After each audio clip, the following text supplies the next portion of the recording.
Welcome back.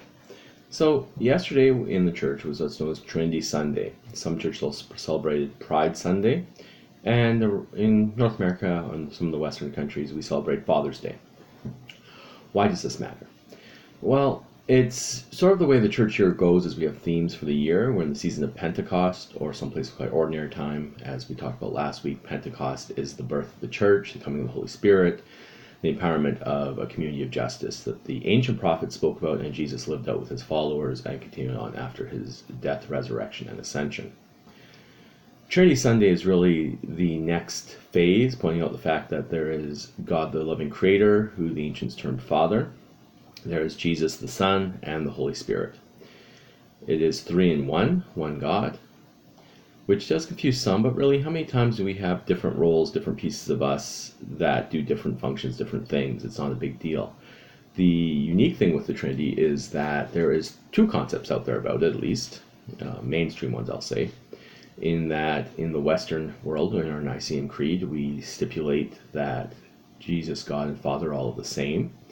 In Eastern churches, you will find there is an apostrophe, not apostrophe, a semicolon break in the declaration of God the Father and God the Father, Jesus the Son, and the Holy Spirit, in which from God and Jesus comes the Holy Spirit. It's whatever you're comfortable with, really, in this discerning where you sit, but knowing that it's through the Holy Spirit that creation was breathed into life. That's an important piece, I think, here with as we understand Pentecost, is that this is through creation that this has happened.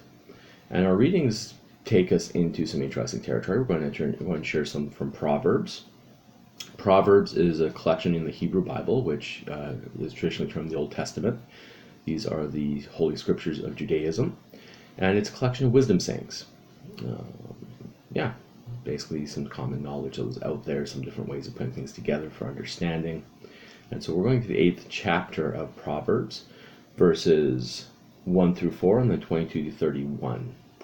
One of the unique things about ancient Israel is that wisdom was personified and seen as a female counterpart with God. Does not wisdom call? Does not understanding raise her voice? On the heights beside the way, at the crossroads she takes her stand. Besides the gates in front of the town, at the entrance of the portals she cries aloud. To you, O men, I call, and my cry is the children of man. So we're going to stop there. Man is an ancient word that means humanity, obviously, but it's basically pointing out the wisdom is constantly putting this call on us. In the palm of our hands today, we can have the entire collective knowledge of human history.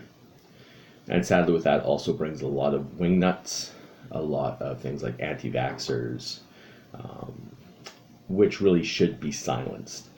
Wisdom is the next step. Wisdom is being able to take that knowledge and within yourself, through the Spirit, your divine, and within your community, be able to discern, challenge, question. Think about being a journalist, investigative journalist. The 5 W's of 1H. Who, what, where, when, why, and how. And really go, is this legitimate? And if this is legitimate, how do we apply this in our daily lives? It's that application piece of taking all this knowledge, understanding it, and then doing it. That is the piece of why this is important Proverbs for Trinity Sunday, because the Holy Spirit piece, that empowerment piece, is now taking the life and teachings and miracles of Jesus of Nazareth, and us as his followers, as believers, are going out and actually doing it. So we'll jump down, continue in verse 27. When he established the heavens, I was there. When he drew a circle on the face of the deep. When he made the firm skies above. When he established the fountains of the deep. When he assigned to the sea its limit, so that the waters might not transgress his command. When he marked out the foundations of the earth, then I was beside him, like a master workman. And I was daily in his delight, rejoicing before him always, rejoicing in his inhabited world, and delighting in the children of man. So again, pointing out this is not a new idea. This has gone on. You learn things, you discover things, you apply things. Wisdom is there with us. It's inherent in us. The trick is, how do we use it? How do we apply it? And especially in a new movement starting. And right now I would say the church is in that tension. We're in that arguing phase going, no, we're so relevant. Well, not really in the way we've done things always. This is where wisdom needs to be applied. We need to live out what we've always said we profess to be and not get caught up in the political ramblings of false prophets. We don't need to get caught up in basically the idea that we deserve political power and clout. Jesus came out of Judaism, tried to reform it because it was being used by the Roman Empire to oppress people, to create caste systems, to create insiders and outsiders. He fought against that religious oppression of his time, and he fought against the idea of empire through simple things of miracles which created belonging, bringing people into the fold, destroying the idea of label, destroying the idea of unclean, and simply going out and doing things that were always taught to him in the synagogues from the Torah. While he did chores with his mother, while he worked with his dad on earth, basic things that he would always bring us back to, and he would say, you love God, you love yourself, you love your neighbor. This isn't a hierarchy. This isn't, we can't just, decide this is going to be first, second, and third. It's all together. It's all at once, or we wind up very unhealthy. And unfortunately, we have decided to create this false God that we say we love and use that as the scapegoat for a bunch of atrocities we've done in the world. I'm not going to start to list them. And that's where I think it's interesting that we've taken this idea of Trinity Sunday. And now as we move into the death of Christendom and hopefully the resurrection of actually what Christianity was meant to be, which is back to the core teachings, we see some churches using this as Pride Sunday, because that is even more important. It's showing that we understand the Imago Dei is diverse and beautiful.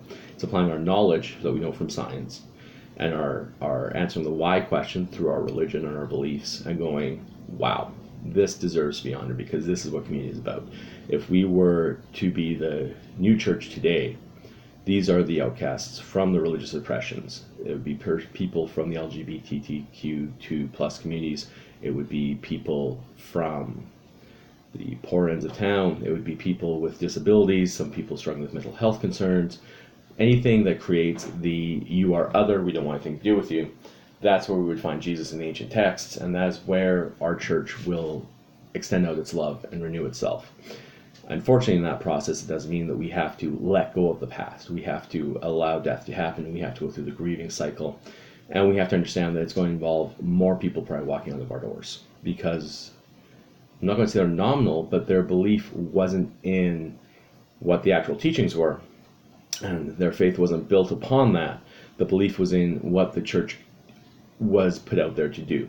And over time, it became a very empire-centered political industrial complex of socioeconomics. And so there's more of a habit built in of this networking model rather than a being community, being family, taking care of one another. I'm working on some new thoughts. I'll probably turn to a new book about my own healing journey. And I will be challenging this concept of the old God that Christianity created that needs to be dead, and the real God that has always been that we need to re-emerge. This is the idea of the application of wisdom. This is the ancient stories. These are the ideas of the divine feminine. The female aspects of God was put forward as wisdom. I believe this is why, because there's that intuition piece that not always is easily accessible for problem solvers and fixers. And it is the idea that in the Imago Dei is a beautiful rainbow when you look around your neighborhoods of everybody, all gender, all sexual orientations, all abilities, all colors, all creeds. That is the image of God, because when Proverbs talks about wisdom, it takes us back to wisdom poetry of the creation story, in which you rhyme ideas, not words in Hebrew. And it talks about us, humanity, being created in God's image. And then you go on later with, I'm sure some of you have been watching Good Omens, so you have kind of got the satirical take on it. But when Adam and Eve are asked to leave the garden, we are given creation as its caretakers and shown that this is all of ours, but there is a responsibility. And that is the essential qualities that we will touch upon in the next video, where we look at the psalm from this Trinity Sunday. Thank you.